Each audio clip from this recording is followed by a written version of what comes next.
আসসালামু আলাইকুম রহমতুল্লাহি ওয়া বারাকাতুহু। নবম দশম শ্রেণীর শিক্ষার্থীরা, আজকের এই পর্বে তোমাদের নবম দশম শ্রেণীর গণিত বইয়ের উচ্চতর গণিতের প্রথম অধ্যায় সেট টু ফাংশনের অনুশীলনী 5 নম্বর প্রশ্নটি খুব সুন্দরভাবে সমাধান করাবো। সর্বপ্রথম আমরা মনোযোগ দিয়ে উদ্দীপকটা আগে পড়ে নিই। দেওয়া আছে ইউ সমান এক্স সাচ দ্যাট এক্স যেন, সাচ দ্যাট এর বাংলা হচ্ছে এক্স যেন এক থেকে এক্স এর মান কি হবে, বড় হবে। আর এদিকে চিহ্ন দ্বারা বোঝানো হচ্ছে কি 1 এর সাথে এক্স এর মান বড় হবে অথবা সমান। আবার 20 মানে 20 অপেক্ষায় এক্স এর মান কি হবে, ছোট অথবা সমান। তবে এক্স এর এক্স এলিমেন্ট জেড, মানে এক্স এর মানগুলো হবে জেড। জেড মানে কি, পূর্ণ সংখ্যা। তার মানে ইউ হচ্ছে কি সার্বিক সেট। মনে রাখবা ইউ সেটের মাধ্যমে কিন্তু বাকি যে সেটগুলো আছে এই সেটগুলো কিন্তু তৈরি হবে। তবে ইউ সেটগুলো কি হবে বলছে, এক থেকে বড় বা সমান, আবার 20 থেকে ছোট বা সমান কি হবে, জেড। জেড মানে কি পূর্ণ সংখ্যা। আবার এ সমান এক্স সাচ দ্যাট এক্স বিজোড় সংখ্যা, তার মানে এর উপাদানগুলো হবে বিজোড় সংখ্যা। আচ্ছা, এখানে ব্র্যাকেট আছে, এখানে একটা ব্র্যাকেট। এবং বি সমান হচ্ছে এক্স সাচ দ্যাট এক্স মৌলিক সংখ্যা, মানে এক্স বির যে উপাদানগুলো হবে সেগুলো হচ্ছে মৌলিক সংখ্যা। নিম্নের সেটগুলো তালিকা পদ্ধতিতে লিপিবদ্ধ করো। তো প্রথম প্রশ্ন হচ্ছে এ, প্রথম প্রশ্ন হচ্ছে কি এ নির্ণয় করতে হবে। তো সর্বপ্রথম মনে রাখবা এ হোক বি হোক বা সি বা ডি, যাই সেট আমাদের নির্ণয় করতে হবে সেটা একটা সেটের মাধ্যমে নির্ণয় করতে হবে, সেটা হচ্ছে কি সার্বিক সেট ইউ। তার মানে তুমি এ বি এইগুলা তোমাকে তালিকা পদ্ধতিতে লিপিবদ্ধ করতে হলে তোমাকে অবশ্যই আগে তোমাকে সার্বিক সেট যে ইউ আছে সেটাকে আগে তালিকা পদ্ধতিতে প্রকাশ করে দেন এগুলো প্রকাশ করতে হবে। তো শিক্ষার্থীরা আমরা সর্বপ্রথম লিখবো ক নাম্বার দেওয়া আছে ইউ সমান, আমরা আগে সেটি মানতে আগে লিখে নিব। শিক্ষার্থীরা ইউ সমান আমরা সেটটি লিখে নিলাম। এখন দেখো এই সেটটাকে আমরা তালিকা পদ্ধতিতে প্রকাশ করব। তো এই সেটকে তালিকা পদ্ধতিতে প্রকাশ করতে হলে তোমাকে যে কাজটি আগে অবশ্যই করতে হবে সেটি হচ্ছে প্রশ্নটা বুঝতে হবে। তো প্রশ্নটা দেখো এখানে কি বলা হয়েছে, তোমাকে প্রশ্ন এখানে বলা হয়েছে ইউর মানগুলো হবে এক্স সাচ দ্যাট এক্স যেন এক থেকে এক্স এর মানগুলো কি হবে, বড় অথবা সমান। আবার 20 অপেক্ষা এক্স এর মানটা কি হবে, ছোট অথবা সমান। এখন কিসের মান হবে, এক্স এলিমেন্ট জেড, মানে এক্স এর মানটা হবে কি জেড, মানে পূর্ণ সংখ্যা। এবার পূর্ণ সংখ্যা কিন্তু আমরা সকলেই জানি, পূর্ণ সংখ্যা কি শূন্য সহ সকল ধনাত্মক ও ঋণাত্মক অখণ্ড সংখ্যাকে কি বলা হয়, পূর্ণ সংখ্যা বলা হয়। যেমন আমি মধ্যখানে থাকবে মাইনাসের সংখ্যা, মনে করো 0, প্রথমে থাকবে মনে রাখবো মধ্যখানে থাকবে শূন্য থাকবে, বাম দিকে মাইনাস আর ডান দিকে প্লাস থাকবে। মনে করো 1 2 3 4 5 ডট ডট, তারপর হচ্ছে -1, তারপর -2, তারপর -3 ডট ডট ডট, এভাবে চলতে থাকবে। এগুলোকে কি বলা হয়, এগুলোকে বলা হয় কি পূর্ণ সংখ্যা বলা হয়। আচ্ছা, তো পূর্ণ সংখ্যা আমরা বুঝলাম। তবে তবে এখানে বলছে এক অপেক্ষায় কি হবে, বড় অথবা সমান, আবার 20 অপেক্ষায় ছোট অথবা সমান। দেখো এখানে কি মাইনাস লাগানো আছে, মাইনাস লাগানো নাই। তো আমরা জানি জেড মানে পূর্ণ সংখ্যা, শূন্য সহ কি ঋণাত্মক ও ধনাত্মক। তার মানে এখানে আমাদের ইউর যে মানটা হবে সেটা ধনাত্মক মান হবে। কেন, দেখো এখানে -1 দেওয়া নাই বা -20 দেওয়া নাই, +1 +20। তার মানে +1 এর সাথে বড় বা সমান, আবার +20 থেকে ছোট বা সমান হবে। তো আমরা পূর্ণ সংখ্যাগুলো লিখবো এখানে, 1 থেকে বড় বা সমান, আবার 20 থেকে ছোট বা সমান যে পূর্ণ সংখ্যাগুলো আছে আমরা এখানে লিখে দিচ্ছি। তবে মাইনাসের গুলো তুমি লিখতে পারবে না। শুধু জেড মানে কি আমরা জানি পূর্ণ সংখ্যা ধনাত্মক এবং ঋণাত্মক, মধ্যখানে শূন্য থাকবে। যেহেতু ঋণাত্মক এখানে শর্তের মধ্যে নাই, শুধু ধনাত্মক আছে, আমরা ধনাত্মক গুলো লিখবো 20 পর্যন্ত লিখবো। যেহেতু 1 থেকে বড় বা সমান সেই জন্য আমি 1 লিখতে পারবো। তারপরে কি 2 3 4 5 কত পর্যন্ত লিখবো, 20 পর্যন্ত লিখবো। যেহেতু বলছে 20 থেকে ছোট বা সমান 20 পর্যন্ত লিখবো। শিক্ষার্থীরা দেখো ইউর মান আমরা শুধু ধনাত্মকগুলো 1 থেকে 20 পর্যন্ত লিখলাম।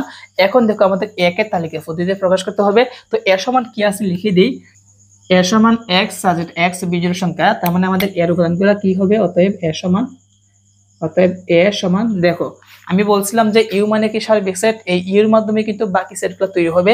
তার মানে x সাচ দ্যাট x বিজোড় সংখ্যা, তার মানে x এর মানগুলো কি হবে বিজোড় সংখ্যা। তো এই যে আমাদের সার্বিক সেটটা আছে এখানে বিজোড় সংখ্যা যা যা আছে সবগুলা বিজোড় সংখ্যা লিখে দিব। 1 থেকে 20 পর্যন্ত যতগুলো বিজোড় সংখ্যা আছে আমরা এখানে লিখে দিব। শিক্ষার্থীরা দেখো আমরা 1 থেকে 20 পর্যন্ত সবগুলা বিজোড় সংখ্যা লিখে দিছি, এটাই কি আমাদের অ্যান্সার। আশা করি তোমরা ক নাম্বার প্রশ্নের সমাধান তোমরা ভালোভাবে বুঝতে পেরেছো।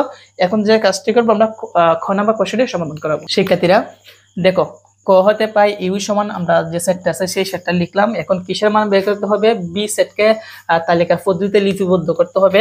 তো বি সমান কি দেওয়া আছে, দেখো বি সমান কি দেওয়া আছে সেটা আগে লিখতে হবে। আর বি সমান হচ্ছে এক্স সাবজেক্ট এক্স মৌলিক সংখ্যা, তো সেটা আগে লিখে দিব। বি সমান এক্স সাবজেক্ট এক্স মৌলিক সংখ্যা। তো মৌলিক সংখ্যা কিন্তু আমরা জানি যে সংখ্যাকে মাত্র এক দিয়ে এবং যে সংখ্যা আছে ওই সংখ্যা দিয়ে ভাগ করা যায় তাকে মৌলিক সংখ্যা বলে। তো দেখো আমাদের 1 থেকে 20 পর্যন্ত সার্বিক সেটের মধ্যে মৌলিক সংখ্যা কোনগুলো আছে সেইগুলো যদি আমরা লিখে দেই তবেই কিন্তু আমাদের বি এর অ্যান্সারটা কিন্তু সহজে কিন্তু বের হয়ে আসবে। দ্বিতীয় ব্র্যাকেট দিব। তো সবচেয়ে ছোট মৌলিক সংখ্যা কত? 2, তাহলে লিখবো 2। তারপরে মৌলিক সংখ্যা কত? 3, তো লিখবো 3। তারপরে মৌলিক সংখ্যা কত? 5, লিখলাম 5। তারপরে মৌলিক সংখ্যাটা কত আছে? 7, লিখলাম 7। তারপরে মৌলিক সংখ্যাটা কত? 9।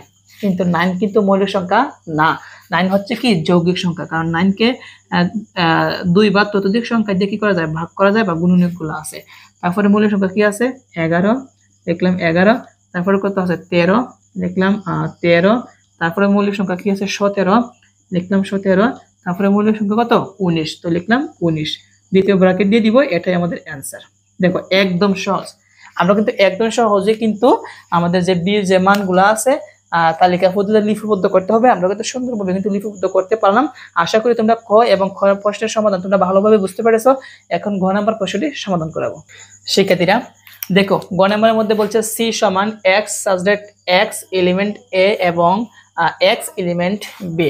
তার মানে সি একটা সেট আছে, সেটাকে আমাদের তালিকা পদ্ধতিতে প্রকাশ করতে হবে।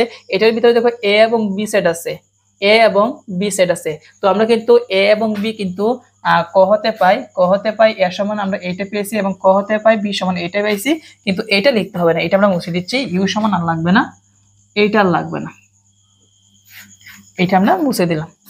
তো দেখো ক হতে পাই এর সমান এত পেয়েছিলাম এবং খ হতে পাই বি সমান আমরা এই তালিকা পদ্ধতি পেয়েছিলাম। এখন আমরা সি সমান বের করতে হবে। তো আমরা লিখবো সি সমান যা আছে সম্পূর্ণটা আমরা এখানে লিখে দিব।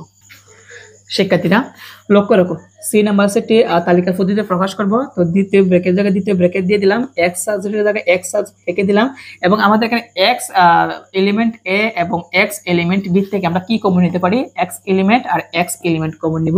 তো দিলাম এক্স এলিমেন্ট কমন নিলাম, কমন নিলে একটা ব্র্যাকেট দিতে হবে। তো এক্স এলিমেন্ট বাদ থাকবে কি এ, আর যেহেতু এবং আছে এবং এর জন্য কিন্তু ইন্টারসেকশন মানে সেট চিহ্ন দিতে হয়। আবার বলি এবং এর জন্য কি ইন্টারসেকশন বা সেট চিহ্ন দিতে হয়। আবার এক্স এলিমেন্ট আমরা নিয়ে নিলাম, থাকবে কি বি থাকবে, তাহলে দিলাম বি। দ্বিতীয় ব্র্যাকেট। তার মানে আমাদের সির উপাদানগুলো হবে এ ইন্টারসেকশন বি করলে। তো আমরা এখন এ ইন্টারসেকশন বি যদি করি তবেই কিন্তু আমাদের কিন্তু সির মানটা কি চলে আসবে। তাহলে আমরা এখন এই মানটাকে বের করব, লিখবো এ ইন্টারসেকশন বি সমান, তো লিখবো এ ইন্টারসেকশন বি সমান এর উপাদানগুলো লিখবো। দেখো এর উপাদানগুলো আমি এখানে লিখে দিই। দেখো এর উপাদানগুলো লিখলাম, মধ্যখানে ইন্টারসেকশন আছে দিলাম ইন্টারসেকশন। আবার দেখো বির উপাদানগুলো লিখবো যে মৌলিক সংখ্যাগুলো আছে। শিক্ষার্থীরা আমাদের এর উপাদান লিখলাম, মধ্যখানে ইন্টারসেকশন আছে ইন্টারসেকশন দিলাম, বি আছে বির উপাদান লিখলাম। এখন ইন্টারসেকশন মানে কি? ইন্টারসেকশন মানে দুই ব্র্যাকেটের মধ্যে যা মিল থাকবে সেগুলা। কি কি মিল আছে দেখো তো, এখানে 3 মিল আছে। কি কি মিল আছে? 3 আমি একটু লাল কালার দিয়ে তোমাদেরকে একটু বোঝানোর চেষ্টা করি। 3 মিল আছে। তারপর কি মিল আছে? 5। তারপর কি 7 মিল আছে। তারপর 11 আর 11 মিল আছে। 13 মিল আছে। 15 এইটার মধ্যে নাই, তার মানে 15 মিল নাই। 17 19 মিল আছে। তার মানে যেগুলা মিলেছে আমরা সেইগুলো এখন লিখে দিব। তো দেখি কি কি মিলছে। 3 5 7 11 13 17 19। অতএব যেহেতু সি কে তালিকার পদ্ধতিতে প্রকাশ করতে হবে সেই জন্য লিখবো সি সমান এইগুলো আমরা ব্র্যাকেটের ভিতরে লিখে দিই, তাহলে কিন্তু আমাদের তালিকার পদ্ধতিতে প্রকাশ করা কি শেষ। আশা করি এই প্রশ্ন সমাধান তোমরা ভালোভাবে বুঝতে পেরেছো, একদম সহজ। দেখো এই অঙ্কগুলো কিন্তু একদম সহজ। আশা করি শিক্ষার্থীরা এই পর্যন্ত তোমরা ভালোভাবে বুঝতে পেরেছো। যদি তোমরা ঘ নাম্বার প্রশ্ন বুঝে থাকো আশা করি এই ঘ নাম্বার প্রশ্ন কিন্তু তোমরা ভালোভাবে বুঝবা। এবং ছিল সেই জন্য ইন্টারসেকশন, আর যেহেতু অথবা আছে সেই জন্য আমাদের সংযোগ সেট মানে ইউ সমান লিখতে হবে। তার আগে আমরা লিখবো ঘ নাম্বার সমাধান ক হতে পাই এ সমান এত, খ হতে পাই বি সমান এত আগে লিখে নিব। শিক্ষার্থীরা দেখো আমরা এ সমান বি সমান লিখলাম, এখন আমাদের ডি মান বের করতে হবে সেই জন্য লিখবো অতএব ডি সমান, আর ডি সমান হচ্ছে x such that x belongs to a অথবা x belongs to বা এলিমেন্ট বলতে পারো x এলিমেন্ট b। তো এখান থেকে আমরা দ্বিতীয় ব্র্যাকেট দিলাম, x সাবজেক্ট রেখে দিলাম। এখান থেকে আমরা কি কমন নিব, অথবা এই পাশ থেকে x এলিমেন্ট, তো আমরা x এলিমেন্ট কমন একটা ব্র্যাকেট দিতে হবে। x এলিমেন্ট কারা থাকবে কি a, অথবার জন্য কি দিতে হবে সংযোগ সেট, আবার x এলিমেন্ট বাদ থাকবে কি b। তার মানে আমাদের a ইউনিয়ন b বের করতে হবে, সেটা লিখব a ইউনিয়ন b সমান a মানে কি এর উপাদানগুলো বসাবো, মধ্যখানে ইউনিয়ন আছে দিলাম ইউনিয়ন, এবং বি মানে বির উপাদানগুলো বসাবো। তো দেখো ইউনিয়ন দেওয়া শেষ। এখন ইউনিয়ন মানে কি দুই ব্র্যাকেটের মধ্যে যা আছে সবগুলো একত্রিত করা বা এক জায়গার মধ্যে লেখা, তবে ছোট থেকে বড়। তো সর্বপ্রথম আমরা কি লিখবো 1, তারপর 2 লিখবো, তারপর 3 দুইটা আছে একটা লিখতে হবে 3, তারপর কি 5 একটা লিখতে হবে, আর 6 তো নাই 7 লিখতে হবে, তারপর কি 7 8 9 কি আছে 9 হ্যাঁ 9 আছে, তারপর সরি 9 দিতে হবে 9, তারপর 11, তারপর কি আছে 13 আছে, দুইটাতে একটা লিখবো, তারপর 15 আছে 15 লিখতে হবে, তারপর কি 17 দুইটার থেকে একটা লিখতে হবে, 19 দুইটার থেকে একটা লিখতে হবে। তার মানে সবগুলো আমরা লেখা শেষ ছোট থেকে বড়, এটাই কি আমাদের অ্যান্সার হবে।